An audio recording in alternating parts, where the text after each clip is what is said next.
Tes 1 2 tes.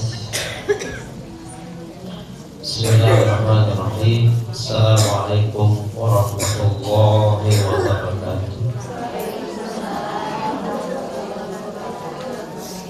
A'udzu billahi minasyaitonir rajim. Bismillahirrahmanirrahim. Alhamdulillahi rabbil alamin. Wassalatu wassalamu ala sayyidina Muhammadin afdaliz zakirin wa sayyidish syakirin wa imamil mursalin wa khatamin nabiyyin wa ala alihi wa ashabihi wa man salaka tariqahum ila yaumiddin. Amma ba'd. Faqala rabbi shrah li sadri wa yassir li amri wahlul 'uqdatam min lisani yafqahu qawli. Wa qala Allah ta'ala fil Qur'anil Karim wa huwa asdaqul qailin. A'udzu billahi minasy syaithanir rajim. Bismillahirrahmanirrahim.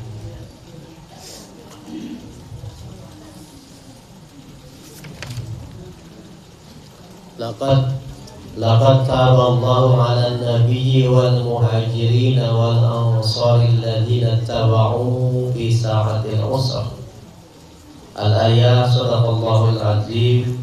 Wallahu a'lam muradi. Allahumma arhamna bil Qur'an.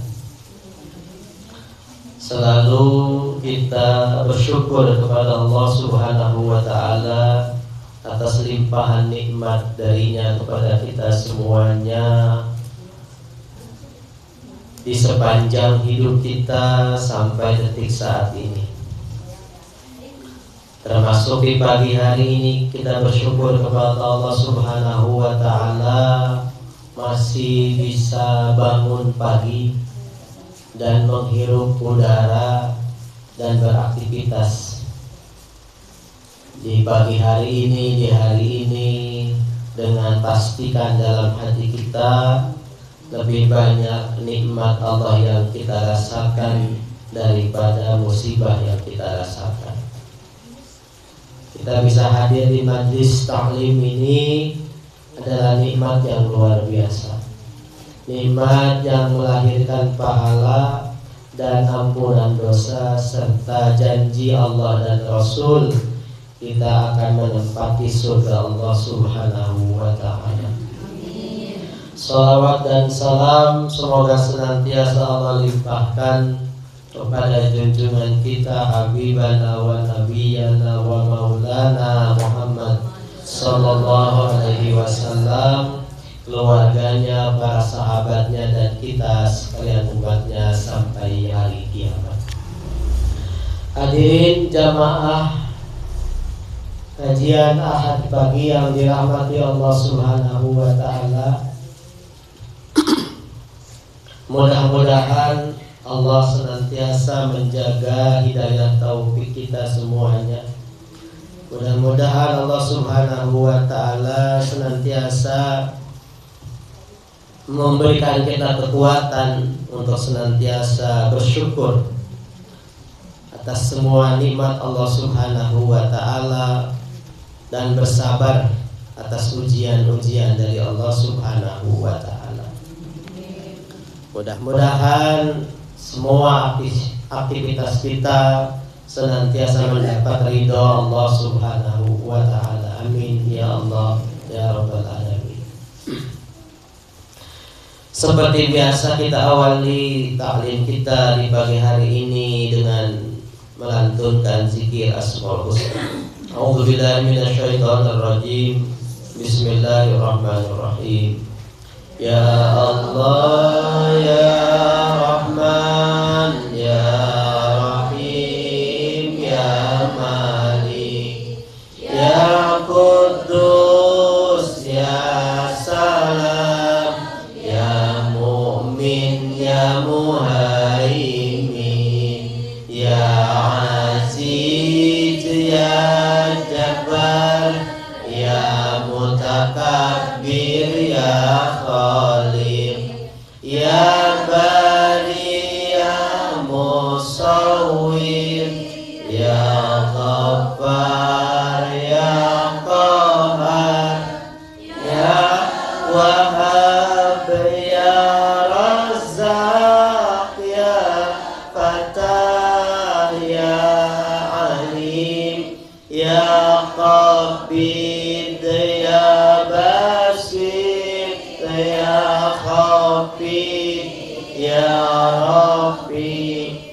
Ya Mu'iz Ya Muzil Ya Sami Ya Basir Ya Hakam Adal Ya Latif Ya Khabir Ya Halim Ya Azim Ya Ghafur Ya Syakur Ya Ali Ya Kabir Ya Hafid Ya Muqit Ya Hasib Ya Jalil Ya Karim Ya Raqib Ya Mujib Ya Wasi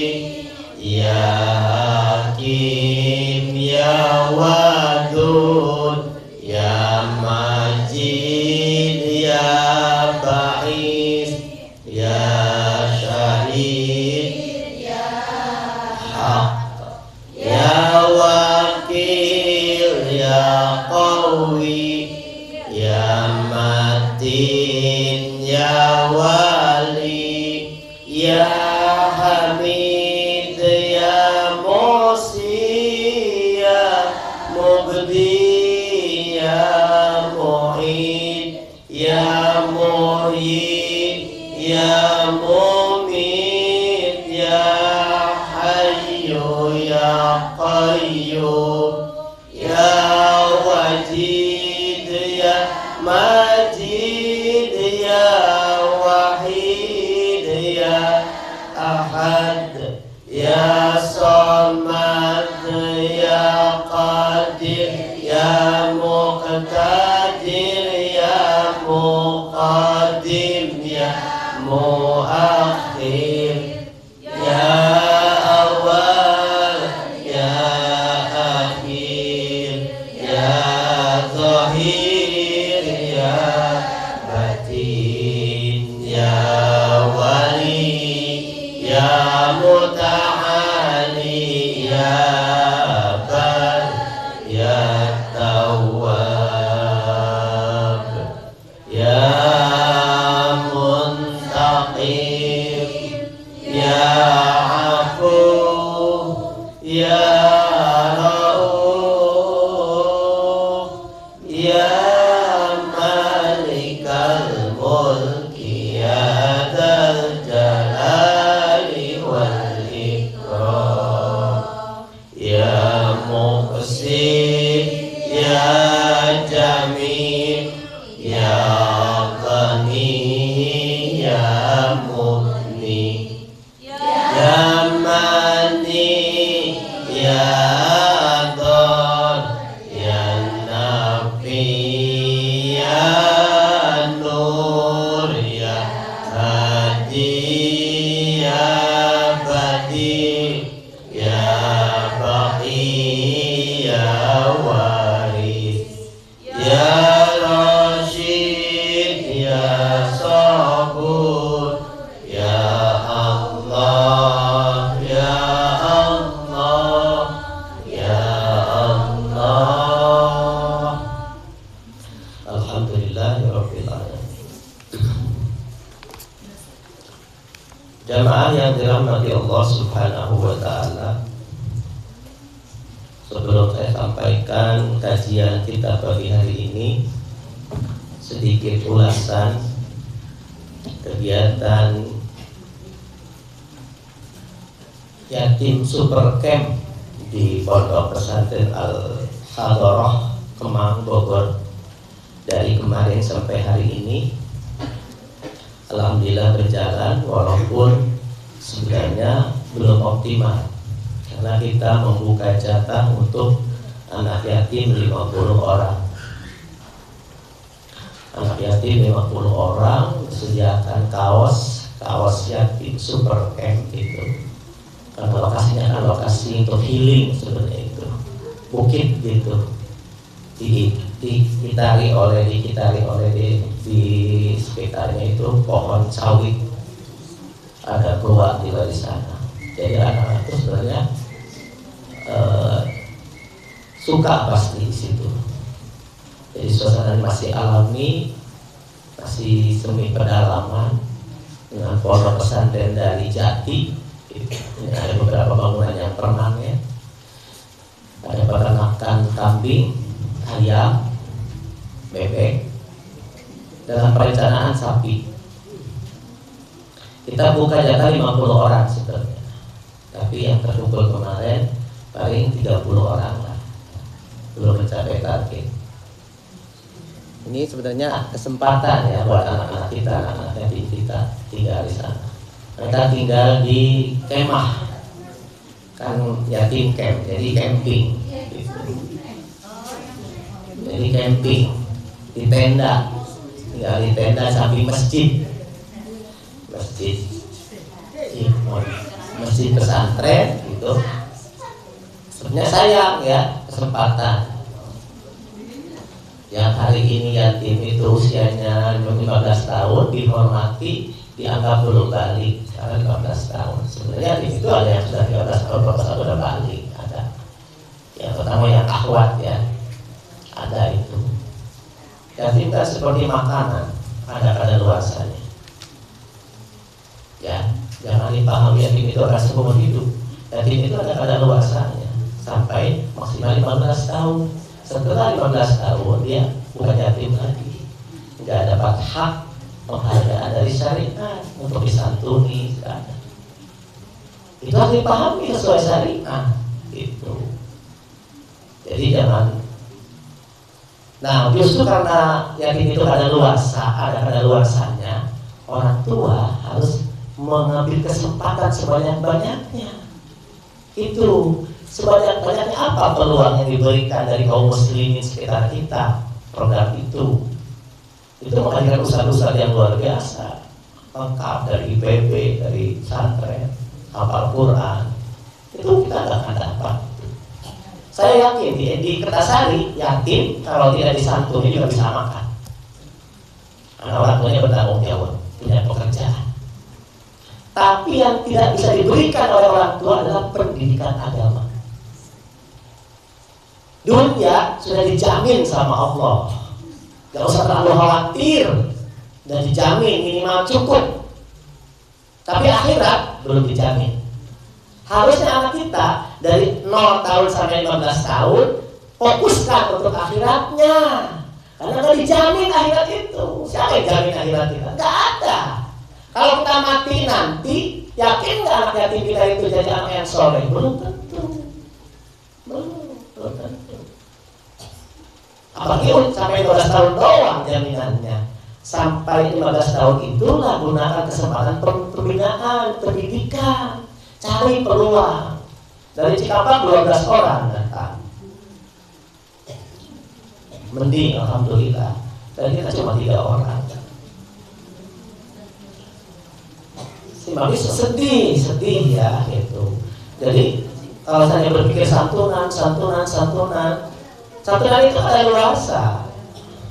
Tapi kalau anak kita yang sudah dididik, punya alat yang baik, punya ilmu, hafal Quran misalkan seperti di pondok, hafal Quran, nggak usah khawatir orang tuanya saat dia udah ada luasa, bukan yatim lagi, akan terbawa terus sampai 16 tahun, 17 tahun, sampai balik, sampai dia punya anak lagi, akan mendoakan orang tuanya.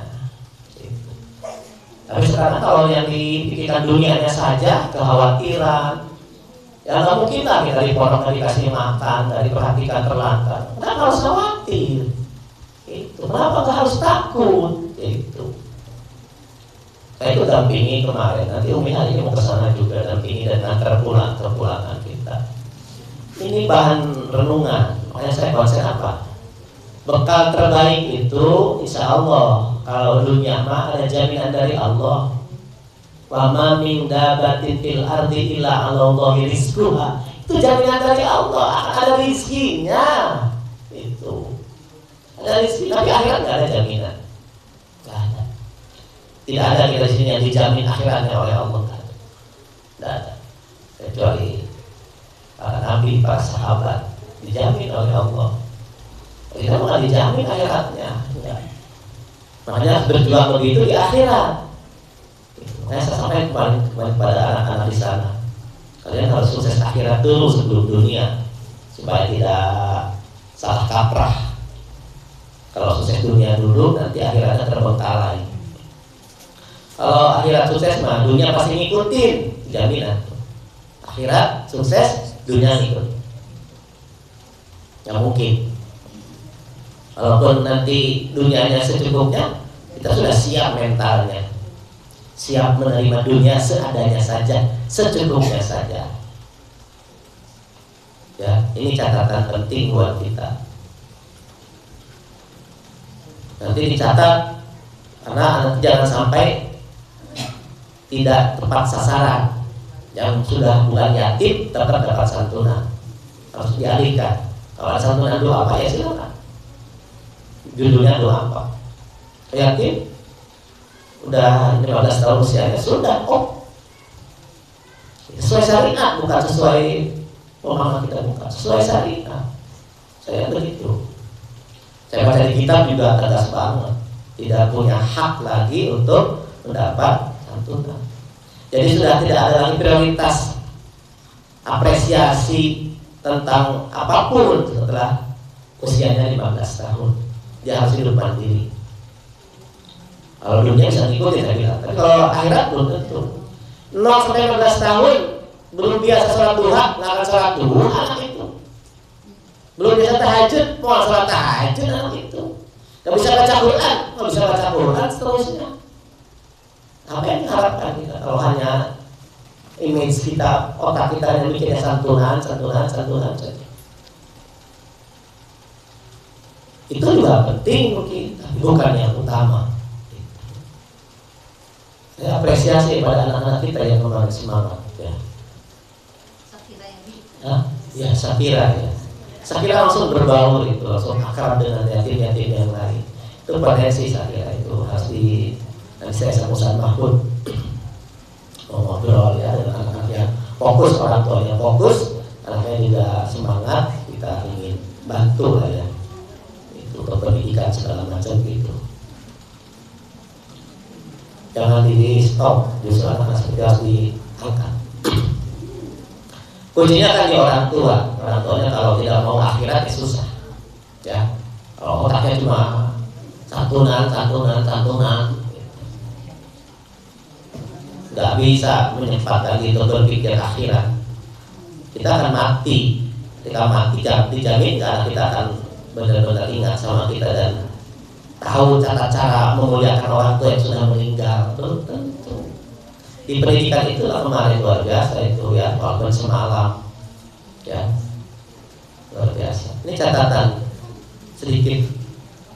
Saya nggak peduli lah ngomong seperti ini, ada yang benci segala macam, nggak peduli. Karena yang kita kan baik, ingin mengangkat anak-anak yatim sebelum kadaluarsa. Makanya kalau belum kadaluarsa dihormati. Tapi kalau kadaluarsa nggak ada yang mau makan, nggak ada yang menghormati lagi makan kadaluarsa. Mumpung masih belum kadaluarsa, muliakannya dengan pendidikan agama, dengan ilmu, isi sepenuhnya tuh bekalnya, kayak gitu.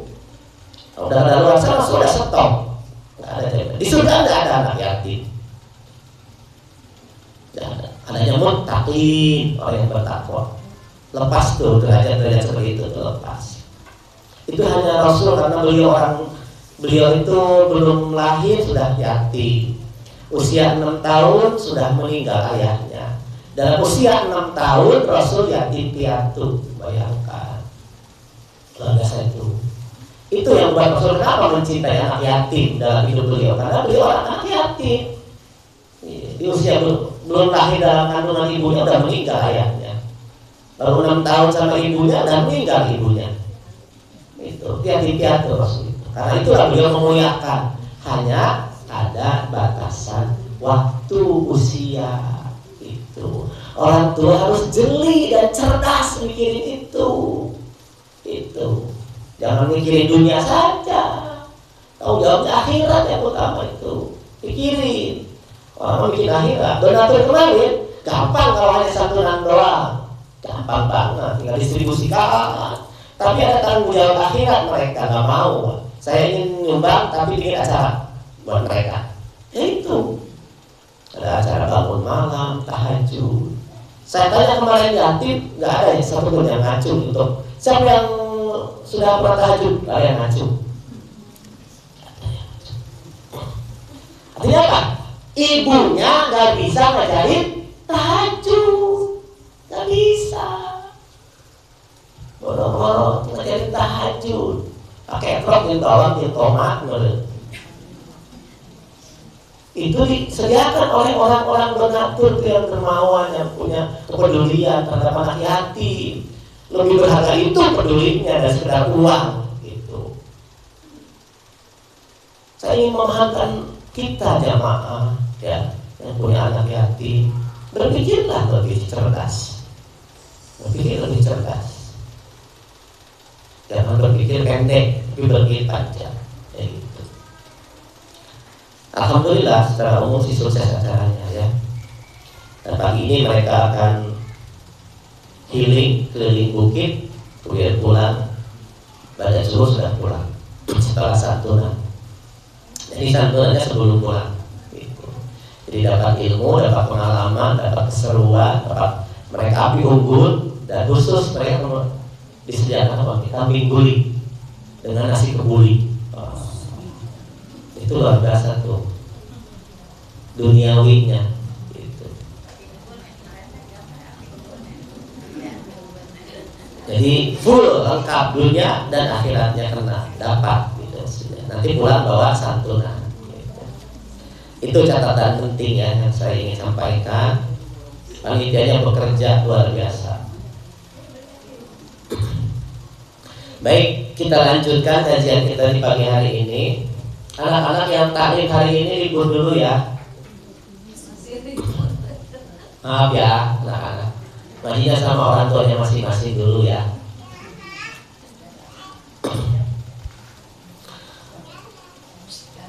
Hari ini kita akan bahas hadis yang panjang. Tidak akan saya bacakan, panjang sekali hadisnya. Sampai berapa halaman ya hadis perlu dibaca. Kita hitung dulu ya hadisnya. Hadis tentang taubatnya 3 orang sahabat. Ini 3 orang sahabat yang taubat. 1, 2, 3, 4, 5, 6, 7, 8, 9, 10, 11, 12, 13, 14, 15, 16, 17, 18, 19, 20, 21 halaman.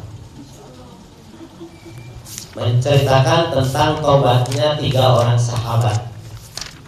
Bacakan awalnya. Wa an Abdillah ibni Ka'bin ibni Malik. Jadi hadis ini diceritakan oleh Ka'ab bin Malik, salah seorang sahabat yang bertaubat. Ada 3 orang sahabat dulu, namanya 1 Ka'ab bin Malik, 2 Hilal bin Umayyah, yang ketiga Murarah bin Rabi. 3 orang sahabat. Mereka bertobat setelah mengalami kondisi hukuman yang luar biasa dari Rasulullah SAW. Apa dosa mereka? Dosa mereka itu pada hari itu Rasul mengumumkan akan perang menghadapi tentara musuh orang kafir. Lalu Rasul menyeru, ayo siap-siapkan untuk perang. Biasanya Ka'ab dan teman-teman dengan Hilal dan Murarah biasanya ikut perang. Hari itu mereka sehat sesehat-sehatnya, tidak ada unsur apapun. Tetapi mereka tidak ikut berperang. Sudah nyiapkan, kemudian malah santai-santai. Mau berangkat, nggak jadi. Oh Tuhan boleh, naik kondangan mandong mayo. Berangkat ulah berangkat gitu. Oh Tuhan, kalau siap berangkat senjata. Diam dulu. Gitu, bertiga itu.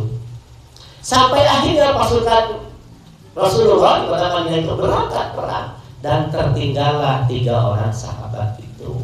Sebenarnya ada energi untuk menyusul, tapi berpikir lagi, aku juga tidak tahu katanya, kenapa aku seperti ini gitu. Akhirnya tidak menyusul dan tertinggal.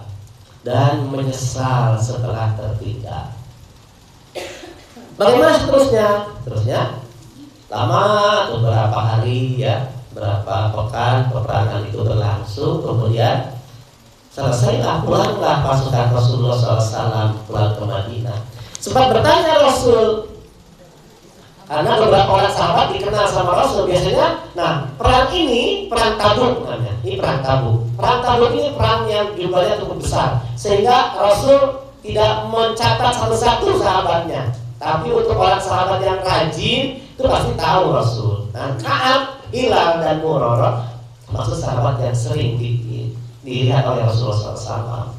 Jadi saat Rasul akan berangkat itu, sebelum berangkat ditanya, aku tidak melihat Ka'ab itu kemana? Apakah dia berhalangan? Ya Rasul berhalangan kayaknya, bersahabat. Ya Rasul, dia orang yang sangat baik, tidak mungkin sengaja tidak ikut berperang. Oh ya sudah, nah ditinggalkanlah gitu. Setelah Rasulullah SAW pulang dari peperangan, kemudian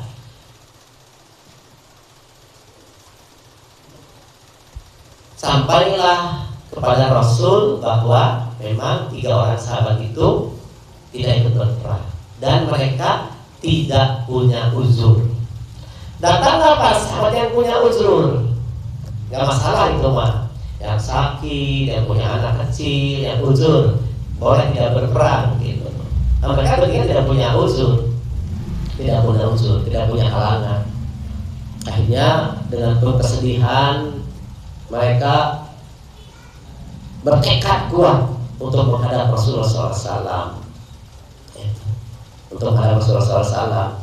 Mereka merasa malu sekali. Itu. Kemudian mereka mendatangi Rasul dan menyampaikan mereka tidak ingin berdusta, maksudnya ingin jujur saja kepada Rasulullah SAW. Jujur, ya Rasul, kami tidak punya alasan untuk tidak ikut berperang. Karena kami memang tidak ikut berperang, tertinggal, maksudnya tidak ada uzur apapun. Akhirnya apa? Akhirnya Rasul memberikan keputusan kepada para sahabat yang lain, mereka dikucilkan, tidak boleh ditanya, kalau salam gak boleh dijawab salamnya. Itu selama 50 hari.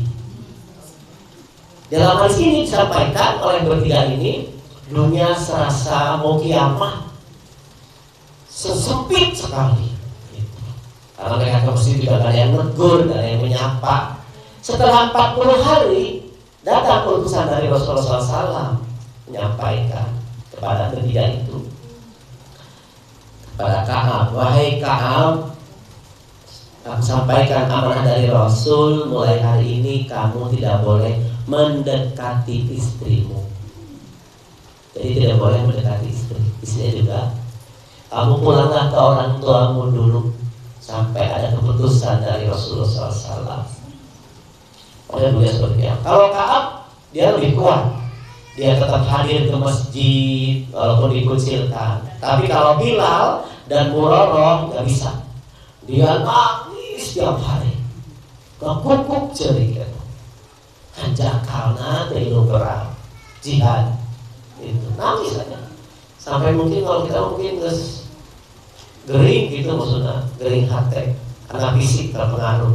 Pokoknya sudah merasa seperti apa gitu. Yang Hilal sama Murarah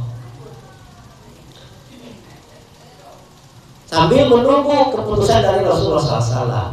Bayangkan 40 hari diblokir, tidak diajak komunikasi oleh tetangga, oleh masyarakat, oleh sahabat, sampai keluarga dan istrinya pun tidak boleh.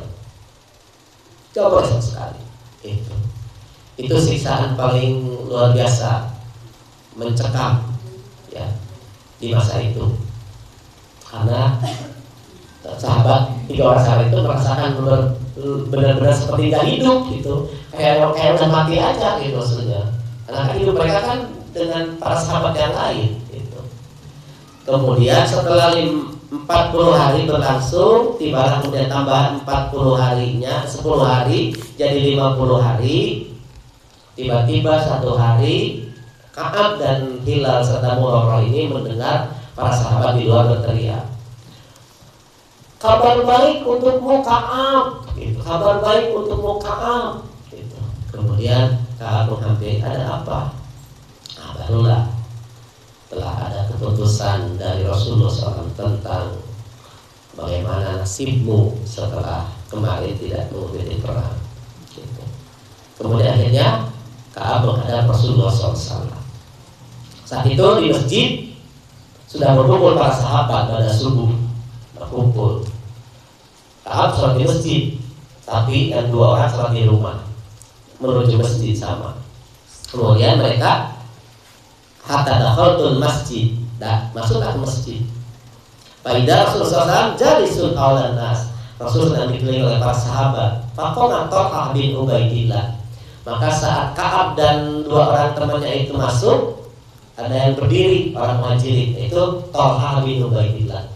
Dan ingat Thalhah itu salah satu sahabat yang dijamin ahli surga dari 10 orang itu. Thalhah bin Ubaidillah, orang terkaya kedua setelah Abdurrahman bin Auf, yang hartanya luar biasa. Bangunlah Thalhah dan memberikan salam kepada Ka'ab dan teman-teman. Selamat ya, kamu sudah mendapat keputusan dari Allah dan Rasulnya. Dan kata Ka'ab apa?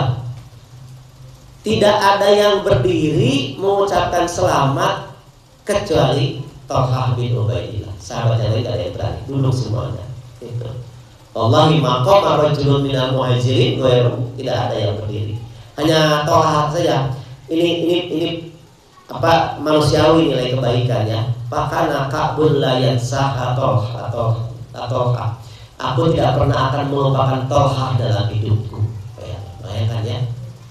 Jadi orang itu manusiawinya kalau lagi kesusahan, terdesak, gitu, minta tolong sama orang atau tetangga, terus ditolong, biasanya apa? Tidak melupakan orang yang menolongnya, kan ingat terus tuh. Nah, kalau luar biasa kan tidak punya akhlak kalau kemudian melupakan kebaikan temannya dan tidak bisa menghalangi kezalimannya, misalkan kesalahannya, kehilafannya, karena satu kesalahan, satu kebaikan itu harus bisa menghalangi keburukan, gitu. Misalkan kita dijahil oleh teman, mau dibalas, ingat, si Anu pernah nolong aku dulu saat aku menderita banget. Jadi dia nggak akan membalas keburukan sahabatnya itu. Kenapa? Ingat kebaikannya dulu. Kayak gitu tuh. Orang kalau pandai membalas kebaikan dengan kebaikan. Thalhah seperti itu. Ka'ab ingat kebaikan Thalhah. Bala masalam tu ala Rasulullah SAW. Kalau huwa yabruk wajhu minas surur. Rasul wajahnya berseri sekali ketika Thalhah memberikan salam kepada Rasul. Wa absyir, dan memberikan kabar gembira itu kepada Ka'ab bin Malik, gitu. Kemudian Ka'ab nanya, "Faqultu amin indika ya Rasulullah, amin indillah." Ya Rasul, kabar gembira ini dari Allah apa dari engkau? Itu bahwa aku terbebas dari hukuman ini, siapa yang mengabari, Allah apa engkau? Rasul menjawab, qala la bal min indillahi azza wa jalla. Ini kabar gembira dari Allah Subhanahu wa taala untukmu, kata Rasulullah SAW. Artinya kabar gembira bebasnya Ka'ab dari hukuman itu dari Allah Subhanahu wa taala. Bukan dari Rasulullah SAW. Itu.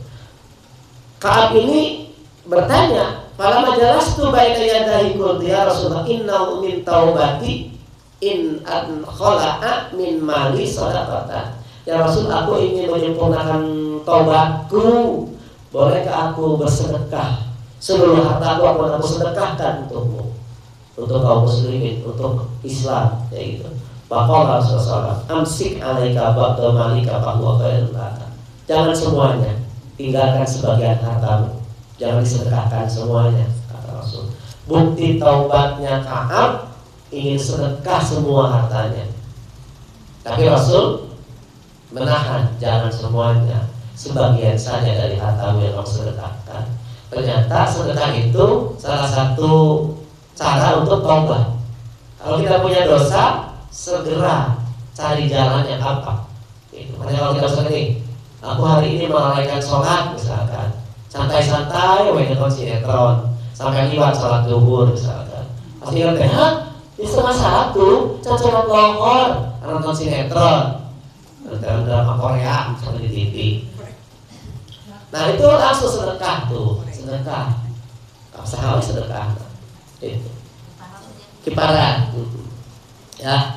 Nah, Ka'ab seperti itu, tapi orang Rasul ditahan setengahnya saja, sebagian saja.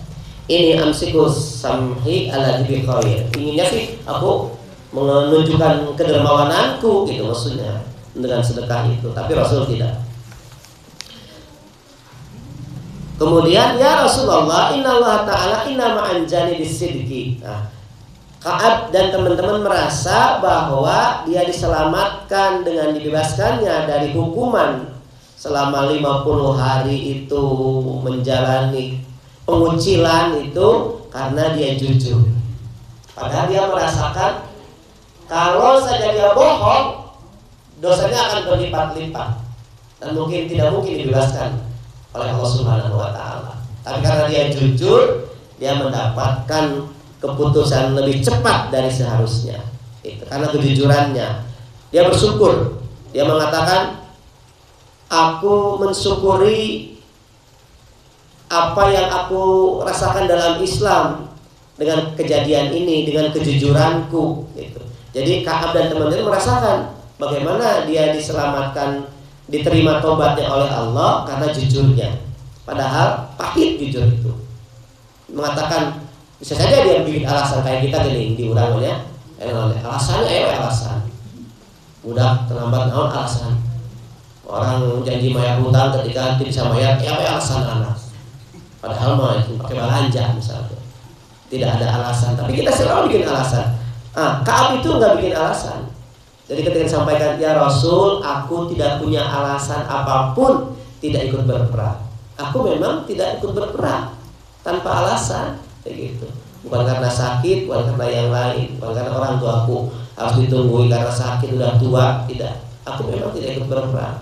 Itu adalah sikap yang jujur. Nah, sikap itulah yang dihargai oleh Rasulullah SAW. Langsung justru oleh Allah Subhanahu wa taala. Maka kejadian ini menjadi asbabun nuzul turunnya Quran surat At-Taubah ayat 117 sampai 119. Laqad taballahu 'alan nabi wal muhajirin wal ansari alladziina taba'u fi sa'atil usrah. Innahu bihim raufur rahim. Wa 'ala salasatil alladziina khuliqu hatta idza dhaqat 'alaihimul ardu bima rahubat. Jadi Allah Subhanahu wa ta'ala mengampuni Nabi, menerima tobat Nabi, kaum muhajirin dan orang-orang ansor. Dan khusus untuk orang sahabat yang 3 orang yang tertinggal dalam peperangan karena sengaja, yang merasakan bumi ini sempit itu. Jadi ada kabar dibebaskannya mereka dari hukuman. Ittaqullaha wa kunu ma'as shadiqin. Bertakwalah kalian kepada Allah dan jadilah orang-orang yang jujur. Nah, ini ucapan yang luar biasa dari Ka'ab. Qala Ka'ab, wallahi ma an'amallahu alayya min nikmatin qattun ba'da idhadani Allahu lil Islam a'zama fi nafsi min sidqi Rasulullah SAW. Tidak ada kenikmatan yang aku rasakan selama aku jadi orang Islam kecuali nikmatnya bersikap jujur kepada Rasul. Jadi itu dirasakan sebagai anugerah, alhamdulillah aku jujur itu. Dia bersyukur itu. Karena jujur, akhirnya dia melewati masa-masa sulit dalam hidupnya. Kayak gitu. Nah, ini gambaran taubat sahabat dari dosa tidak ikut berperang. Karena dulu ketika ada ayat yang menyuruh untuk berjihad, harus jihad. Karena jihad itu bagian dari syariat, sama seperti sholat, puasa, zakat. Bagi orang yang mampu yang wajib berjihad. Sama seperti sholat, puasa, zakat dan haji. Ketika tidak berjihad, ya dosa tanpa alasan. Kayak gitu. Sama dengan syariat. Gitu. Hanya tidak masuk dari bagian dari rukun Islam saja, tapi bagian dari syariat. Ketika ada perintah perang, harus berperang. Bahkan di sini disampaikan Ka'ab dan teman-temannya ketika dikucilkan 40 hari itu, 40 hari pertama itu, dia hanya menemukan orang-orang munafik saja di sekitarnya yang menyapa mereka. Jadi mereka bertemu dengan orang munafik. Orang-orang berimannya tidak ada yang mau mendekat, semuanya menjauh dan mengucilkan mereka. Itu terasa apa? Terasa dunia seperti tadi, sempit dan laksana seperti kiamat gitu, insyaallah ya. Ini ada hikmah juga bahwa jujur itu adalah berkah. Jujur itu amanah, dipegang lisan kita dengan jujur. Maka jaga kejujuran kita supaya orang percaya. Mungkin kalau sepihak kita, aku minta tolong sama si A, tapi nggak ditolong, ya mungkin orang punya pengalaman buruk tentang kita. Kenapa tidak mau menolong lagi? Kita yang evaluasi, ya, mawas diri, check and recheck kita itu. Selama ini kita amanah tidak dengan apa yang kita sampaikan kepada orang. Nah, gitu. Kalau tidak amanah ya kita harus perbaiki dulu diri kita. Ya. Makanya betul Ka'ab menyampaikan jujurku kepada Rasul itu adalah nikmat yang paling besar selama aku hidup. Bayangkan, nikmat paling besar selama aku hidup.